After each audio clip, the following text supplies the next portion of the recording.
My name is Jenna Calloway. I'm 37 years old. My daughter Maya is 9. She has dark curly hair that she refuses to let anyone braid because she likes it wild, a laugh that starts somewhere deep and arrives late, like it had to travel a long distance to get out, and a habit of collecting smooth stones from every place we visit and keeping them in a glass jar on her windowsill labeled Places We've Been. She narrates her own life out loud sometimes, in third person while she's doing things. Setting the table.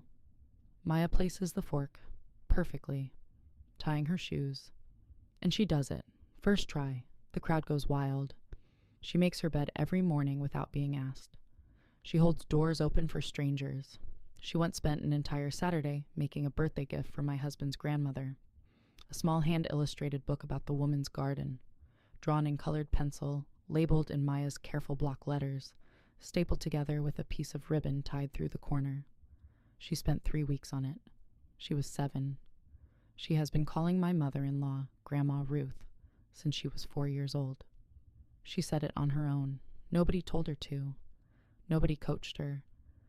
We were at a family barbecue in July, and Ruth walked over with a tray of lemonade, and Maya looked up from where she was playing and said, "Thank you, Grandma Ruth," like it was the most natural thing in the world, like it had always been true. Ruth smiled that day. She gave Maya extra lemonade. She told the story at dinner, laughing, and everyone said how sweet it was.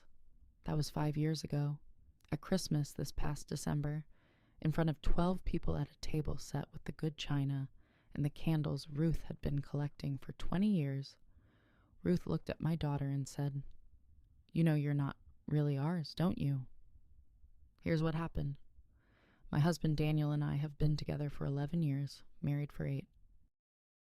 Maya is my daughter from a relationship before Daniel. Her biological father left before she was born and has never been in the picture. Not once. Not a card. Not a phone call. Not a single word in 9 years. Daniel adopted Maya legally when she was 3 years old. We took photographs at the courthouse. Maya wore a yellow dress and a crown she'd made herself out of construction paper.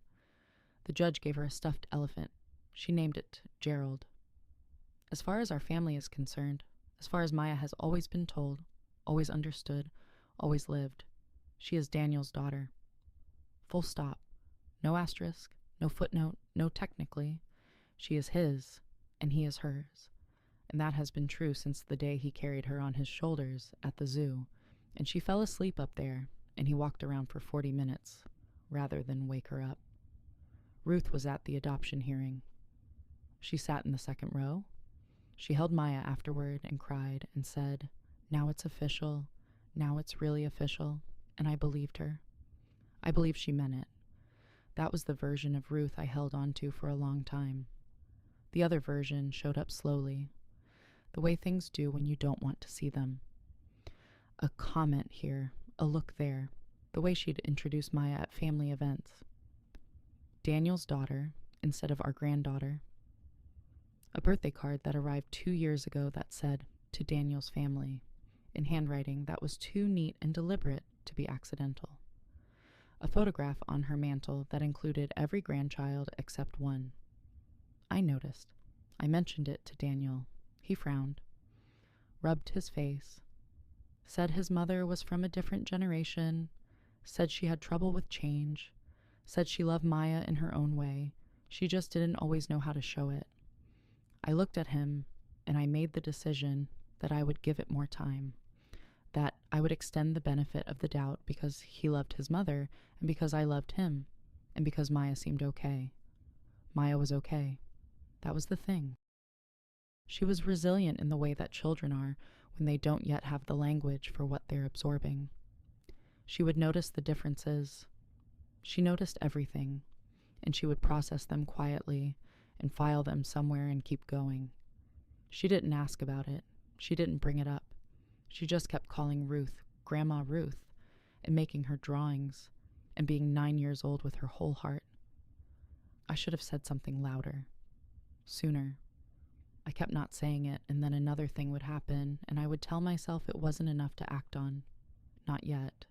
And then time would pass, and another thing would happen. That was my mistake. This Christmas, there were 12 of us at the table. Daniel's parents, his sister, and her husband, their 3 kids, Daniel's aunt, who visits once a year from out of state, his cousin, and us, me, Daniel, and Maya. The table looked beautiful. Ruth had spent 3 days on it. I'll give her that. She sets a beautiful table. Maya had helped me make the pie that morning. Pecan, because she'd asked Daniel what his favorite was, and he'd said pecan, and she'd taken that information completely seriously, and looked up a recipe on the tablet and stood on her step stool at the counter for 2 hours, with absolute concentration, narrating the whole time. Maya adds the filling. She does not spill. The crowd is relieved.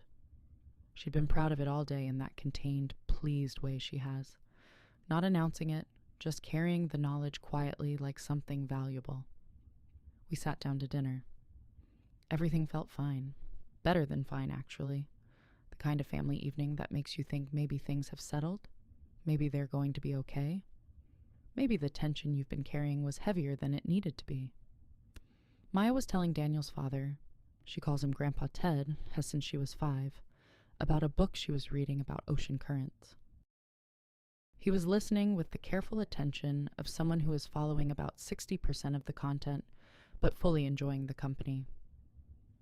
Maya was using her dessert fork to demonstrate the way cold water moves beneath warm water. She was happy. Completely, entirely, unselfconsciously happy. And Ruth set down her wine glass, looked down the table at my daughter, and said, "You know you're not really ours, don't you?" The table went quiet. Not uncomfortable, pause quiet. Not someone made a bad joke quiet, the other kind. The kind where something has landed and everyone in the room knows it landed and nobody breathes. Maya stopped talking. She looked at Ruth. She set down her fork. Carefully, the way she does everything, like objects deserve consideration. And then she looked at me. I have thought about that look many times since then. She wasn't crying. She wasn't panicking. She was doing something more complicated, something I recognized, because I have watched her do it her whole life. She was taking the thing apart, examining it, turning it over to find where it fit, looking for the place in her understanding of the world where this sentence belonged. It didn't fit anywhere, because it wasn't true. I put my napkin on the table, folded it, set it down. Ruth. My voice was completely calm. I was surprised by how calm it was. I need you to take a moment and think about what you just said. I know what you meant. I stood up. Maya, will you come with me for a minute? She got up immediately.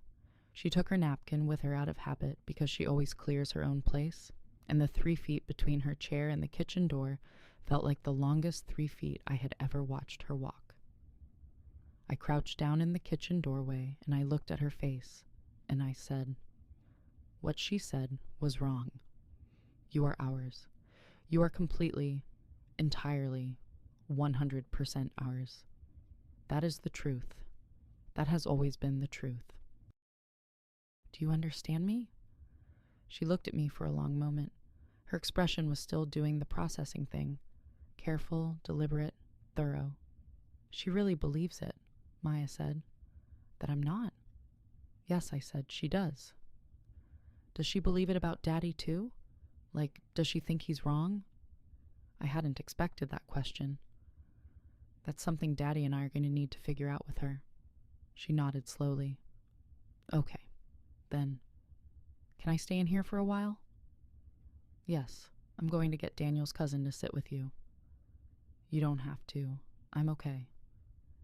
I know you are, I said. I'll be right back. Hit that like button and subscribe before I tell you what I said next. I asked Daniel's cousin Mara to sit with Maya. Mara is 26 and has always been good with her. She didn't ask questions, just took her coffee into the kitchen and sat down and started talking to Maya like nothing had happened, which was exactly right. I went back to the table. Daniel was already talking to Ruth in a low voice. His sister was looking at her plate. His aunt was looking at the centerpiece. Ted was looking at the table with the expression of a man who has spent 40 years learning when not to speak. I sat down. "Daniel," I said, "have you heard your mother say things like this before? Not this exact thing, but something." He looked at me, then at Ruth, then back at me. "Once or twice," he said, quiet. I told her it wasn't something I wanted repeated, and she repeated it. He didn't answer. "Ruth," I said. She straightened slightly, the way people do when they've already decided they're the wrong party in the conversation that's about to happen. "Maya has called you Grandma since she was 4 years old. She said it on her own. Nobody asked her to. She made you a card for Mother's Day last year. She worked on it for an afternoon. She used watercolors because she knows you like them. She saved her allowance and bought you a birthday present in October. She chose it herself. She spent 3 weeks deciding. She is 9 years old and she loves you because in her understanding of the world, you are her grandmother, and that is the only thing she has ever known." Ruth opened her mouth. "I'm not finished," I said. She closed it. "What happened tonight will not happen again. Not at this table. Not at any table. Not in any room where my daughter is present. If it does, we will not be back. Not for Christmas. Not for Easter. Not for any birthday or Sunday dinner or holiday or occasion of any kind. That is not a threat. That is information. I need you to understand it the way you understand information." The table was completely still. Daniel put his hand over mine on the table. I felt it land. Ted cleared his throat. "She didn't—" "Ted," Daniel said very quietly. "Please." Ted nodded and stopped. We finished dinner. Maya came back to the table and ate her pie. The pecan pie, her pie, the one she'd made. And she talked to Ted about ocean currents again. Picked up exactly where she'd left off, and I watched her do it, and I thought about how much work that was for a 9-year-old, and how she was doing it anyway, because that's who she is. I was proud of her. I was heartbroken for her. I was both things at the same time and couldn't separate them. We drove home in the dark. Daniel drove. Maya fell asleep in the back seat 20 minutes out of the city, her head tilted against the window. She was still holding the small gift Ruth had given her. She'd kept it without hesitation, because she's 9, and gifts are gifts, and she had decided somewhere in the kitchen with Mara to be fair about it. After a while, Daniel said, "I should have shut it down a long time ago." "Yes," I said. "I saw it. I always saw it. I know." I told myself she'd come around. I looked at him.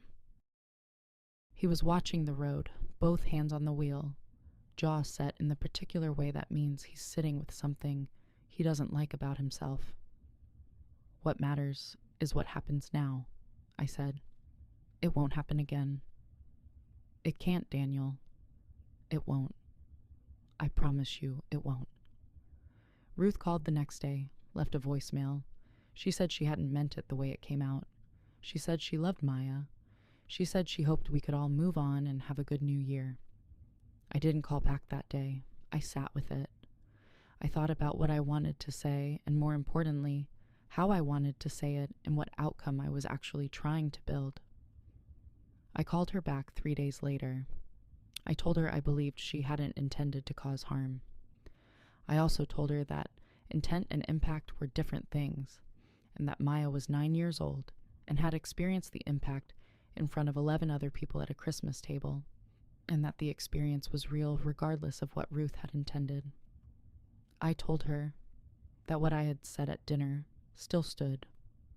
One more incident in any form, and we were done. And I told her that if she wanted a real relationship with her granddaughter without qualification, she was going to have to show that in how she acted, consistently, over time. Not in what she said she felt, in what she did. She was quiet for a long moment. Then she said, "I do love her, Jenna. I want you to know that." "I believe you," I said. "Show her." We didn't go to Ruth's for Easter. We had Easter at our house for the first time. Just us and Daniel's aunt, and Mara, who brought her boyfriend and a bottle of wine and turned out to be excellent at the egg hunt she organized for Maya in the backyard entirely spontaneously. Maya made the centerpiece for the table. Branches from the yard, the early flowers that had come up along the fence, and 3 smooth stones from her jar. She stood back and looked at it and said, "Maya completes the centerpiece. It is objectively the best one." Ruth came at noon. She brought a plant in a terracotta pot. She told Maya the centerpiece was beautiful, and she said it looking directly at Maya, and she said it like she meant it. After lunch, Maya showed Ruth the stone jar. Every stone, every location, the whole story. Ruth sat at the kitchen table and listened to the entire thing. Asked which one was her favorite. Listened to the answer. It was a beginning. Small, careful, uncertain, but real. Some breaks are clean, some are complicated, and the complicated ones ask more of you because you have to choose, every single day, what you're trying to build back and what you're letting go. I chose to build something smaller and more honest. Not the version where I smiled and said nothing, but the version where the lines were clear and everyone knew where they stood. Maya doesn't know all of it. She knows what Ruth said was wrong. She knows I stood up. She knows her father held my hand. Last week she added a new stone to the jar, found it at the park, gray-brown, smooth, slightly heavier than it looked. She held it out for me to see before she put it in. "What does this one mean?" I asked. She thought about it. She does this. Takes the question seriously. Gives it real time. "The year things got more honest," she said. She put it in the jar, replaced the lid, went back to her book. I stood there for a moment and looked at the windowsill. All those stones, all those places, all that careful attention to the world. I thought about the yellow dress and the construction paper crown and Gerald the stuffed elephant. I thought about the pecan pie and the dessert fork demonstrating ocean currents and the look on her face in the kitchen doorway when she was processing the thing that didn't fit. She was fine. She had always been going to be fine. She just needed someone to stand up first. Did I go too far or not far enough? Tell me in the comments. And if this story stayed with you, hit that like button and subscribe. Drop your location below, USA, UK, Canada, Australia. I read every single one.